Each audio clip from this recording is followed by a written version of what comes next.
E a cousa, pois, que lles imos a dicir, pois está regulinchi, sobre todo, pois no que ten que ver cas cousas do comer. E cada vez máis nos cortamos en cousas cotiás, nos chamados gastos formiga. Sabes a que nos referimos cando falamos de gastos formiga? Son de estos pequeños gastos que se te van por aquí, por allá y no sabes por dónde, pero al final... Efectivamente, pequenos desembolsos aparentemente insignificantes que supoñen unha carga cada vez maior pro noso peto. Non porque teñamos máis caprichos, senón porque os prezos non deixan de subir, o que mingua o noso poder adquisitivo. Por exemplo, hoxe un café pasa do €1,50, algo impensable hai uns anos. E se un se pon a sumar... Normalmente 200-300 euros vanse no bar. Pues sempre que vou ao súper acabo comprando tonterías porque vexo que están en oferta, pues igual 30 euros. Cerca de 50 euros, a mellor entre cafés. O problema é que os gastos formiga diminúen e moito a nosa capacidade de aforro. Pero claro, non viñemos a esta vida a sufrir e a maioría non están dispostos a renunciar aos praceres do día a día. De momento, yo creo que vamos tirando con ellos.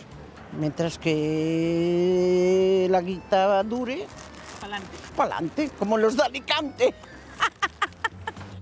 A solución, segundo os expertos, é unha boa planificación do presuposto. Por exemplo, 50% para as necesidades básicas, 10% para aforro e o restante para todos eses praceres cotiáns. É a mellor opción para non renunciar aos antollos diarios, pero sen deixar de apertarnos o cinto. Claro, o problema é que a este ritmo imos acabar chamándolle gastos formiga cada vez a máis cousas. A ver, Bernardo, canto dano nos fan no peto? Contanos. E tanto, son un inimigo silencioso que todos levamos na carteira, Rocío. Xa os coitamos, non? Son eses gastiños pequenos, case invisibles, que van mordendo o noso orzamento día a día, como se foran formigas traballadoras que levan os nosos cartos en que apenas nos decatemos. Eses 2 euros por aquí, 3 euros por alá, que aparentemente non teñen importancia, pero que ao final de mes pois poden converterse nun bo gasto acumulado. Por exemplo, o café para levar todas as mañás. Semella pouca cousa, non? Pero se custa €1,50 e o mercamos todos os días laborables, ao final de mes estamos falando de máis de 30 euros, Outro clásico, as ofertas de pequenos petiscos do supermercado, non? Ese, xa que estou aquí, vou levar este pan de pipas, ou estes chicles que van baratos, ou este bolo para enganar o estómago que está a 2 por 1, aínda que non teño moita fame, faime un apaño. Ou as augas embotelladas, as das máquinas, por exemplo, €1,20, €1,20, parece pequeno, pero suma bastante cando podemos levar pois unha botella reutilizable con auga da villa, que é de balde. Ou as suscricións, as que non usamos, a plataforma de música que non escoitamos, a aplicación premium que descargamos unha vez e que non volvimos cancelar nunca. Son pequenos importes que se cobran automáticamente e que moitas veces pois nin lembramos nin damos de baixa. E que poden sumar cotas de 9,99 o mes ou 14,99 o mes. E non só en liña, mesmo físicamente. Esta revista, a que estou suscrito dende 1998 porque un día fixen macramé e gustoume.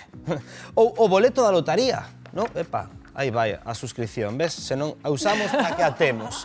O boleto da lotería dicía, suma cartos, 4 euros aquí, 2 euros a semana, 2, 2, 2, 2, 3, 3, 3, suma cartos a fin de mes. Ou, mira este boli que cookie, vou no comprar. Aínda que teña na casa 3 millóns de boli Bic, cristal, pinta fenomenal, pero este é cookie, e vou no comprar.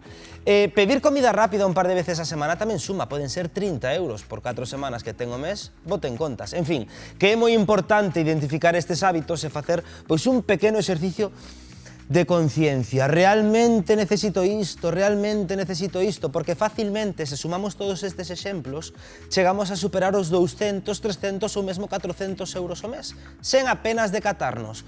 Rocío Padín, anota, que eu sei que ti eres das que non perdoa o teu cafeciño diario para levar,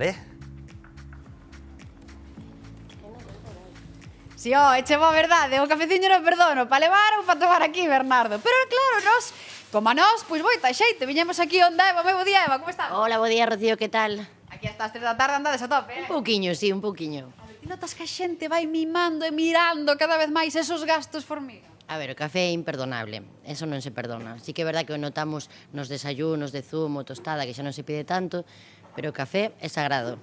O sea, que somos gallegos de apretar o cinturón. Un pouquiño, sí. Ahora empezas a notar moito xa, sí. Empezas a notar, pero, compañeiros, vamos tomar a temperatura aquí ao barco. Temos cheo de xente a máis hora da mañán. O que entre a tomar algo que xa vai aí o estómago. Griqui, griqui, moi boas. Hola, bos días. A ver, que viñamos tomar algo ou que? Viñamos a tomar algo e pasar un ratiño. E quen vai pagar a ronda? Hombre, pois cada un pagará a súa, non? Aquí non vades a rondas? No. Eso xa pasou a historia. Hai que economizar. Mira como lle gusta a peseta, Como lle gusta a peseta aos gallegos. Pero a ver, xa que estamos aquí, voulle preguntar. Mira unha cousa, seredes os que botades aquí toda a mañán? No, que va. 5 minutiños e imos facer de comer.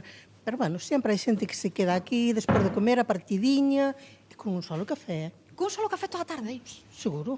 Hai de todo, De todo. Pero bueno, vos ahora que? Non, agora tomamos o cafeíño e marchamos para facer de comer. Pero hai que vir tamén a darlle ao pico. Moitas grazas por atendernos.